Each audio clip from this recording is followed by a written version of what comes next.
savez, lors de cette mise en scène devant ce tribunal,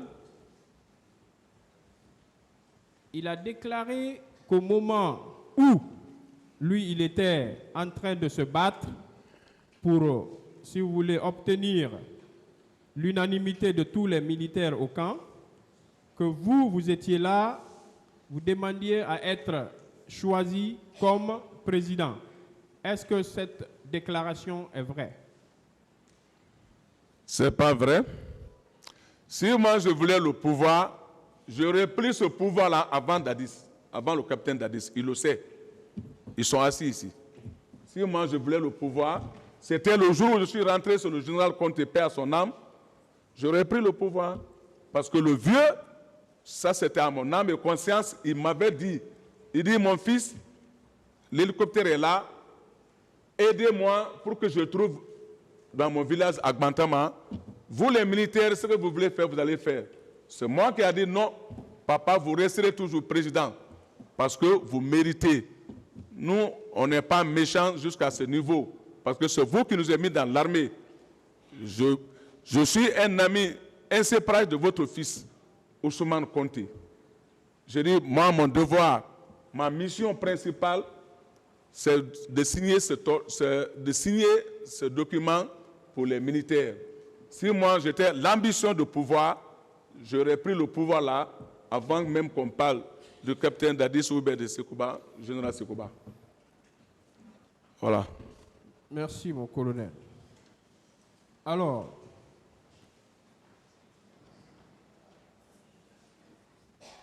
est-ce qu'à l'époque, au moment du CNDD, lorsqu'il était question de traquer des militaires armés qui avaient déserté ou qui sémaient la terreur dans la cité, est-ce qu'il était possible de mettre un gendarme ou un policier sur une telle mission? Est-ce que c'était possible de mettre un gendarme ou un policier sur une telle mission? D'accord. Ici, ce n'est pas pour me lancer de fleurs.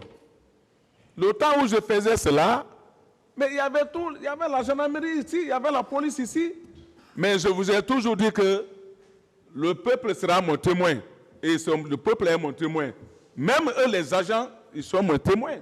Personne ne pouvait oser sacrifier sa vie face à un bandit qui a une main armée si ce n'était pas moi, Claude Pivi. Donc au moment des faits, vous étiez le plus apte ou le plus à même d'accomplir une telle mission, c'est cela?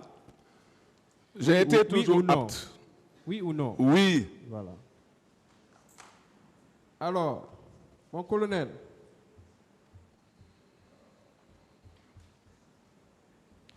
on a parlé également de consignes. Hein?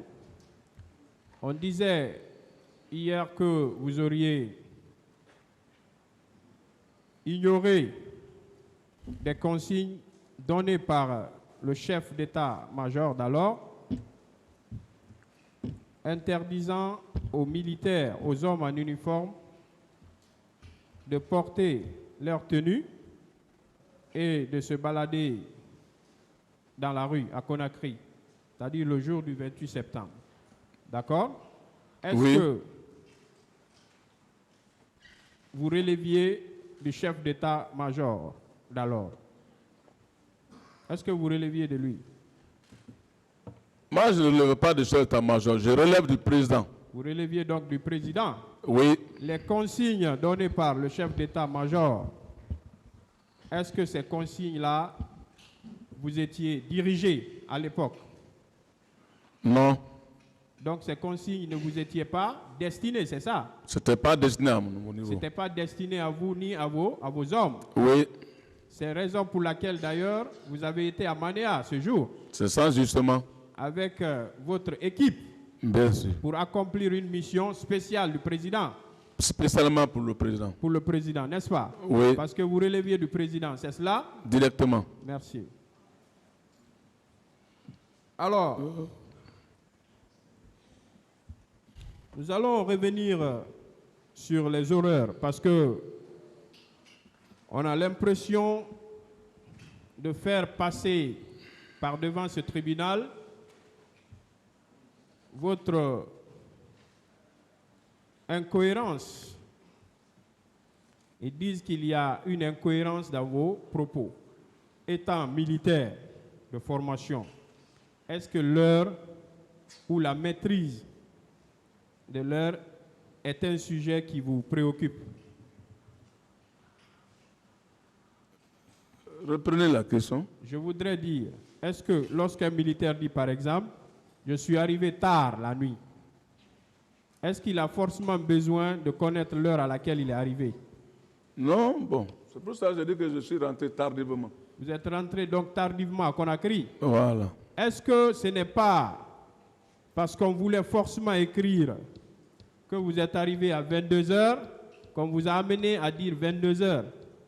Est-ce que ce n'est pas 22 heures? Est-ce que ce n'est pas 23 heures? Est-ce que c'est à 21 heures que vous êtes arrivé? Est-ce que ce n'est pas du genre, des questions de ce genre qu'on vous a posées? Bon, justement. C'est comme ça qu'on vous a demandé. Voilà. Mais néanmoins, monsieur, je suis rentré après le président. Après le président. Voilà. Ben, vu que le président est arrivé d'ailleurs dans les bandes de 0 heure, ça veut dire que vous êtes arrivé plus tard vers 1 heure, 2 heures. Voilà. Vous n'aviez donc pas la maîtrise du temps, n'est-ce pas? Non, je n'ai pas la maîtrise. Puisque vous étiez en mission commandée, c'est ça? Oui. Alors, vous demandez donc au tribunal d'écarter cette horreur, n'est-ce pas? C'est ça, je demande Merci. cela.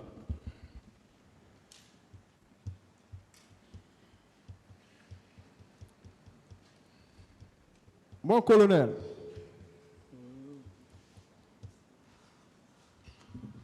alors, je reviens toujours sur les contre-vérités qui ont été administrées pour enfumer l'intelligence ou la religion du tribunal.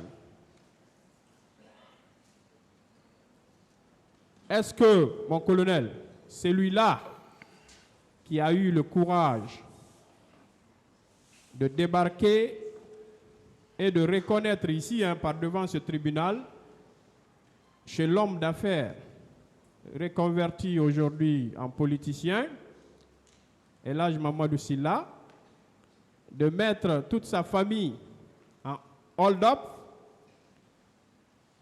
ensuite s'emparer de biens matériels. Il est venu reconnaître ça ici, par devant ce tribunal. Est-ce que celui-là, selon vous, n'est pas un parfait coupable de pillage, parfait coupable de vol, parfait coupable de toutes ces atrocités? Selon vous, ce n'est pas un parfait coupable? Ah, ça passait lui-même qui a déclaré donc être parfait coupable. Merci. Alors, sans tenir compte des propos blasphématoires, notamment les anges sont dans cette salle, et toutes les incantations coraniques tirées par les cheveux, on nous a fait croire ici qu'il y avait un certain Foromo dans l'équipe.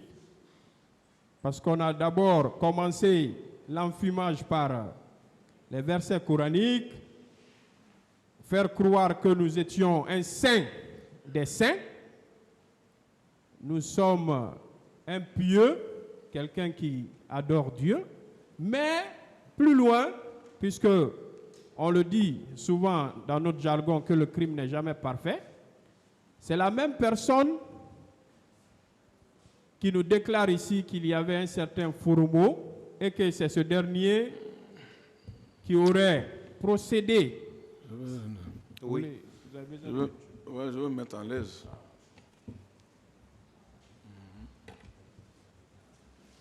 L'audience est suspendue.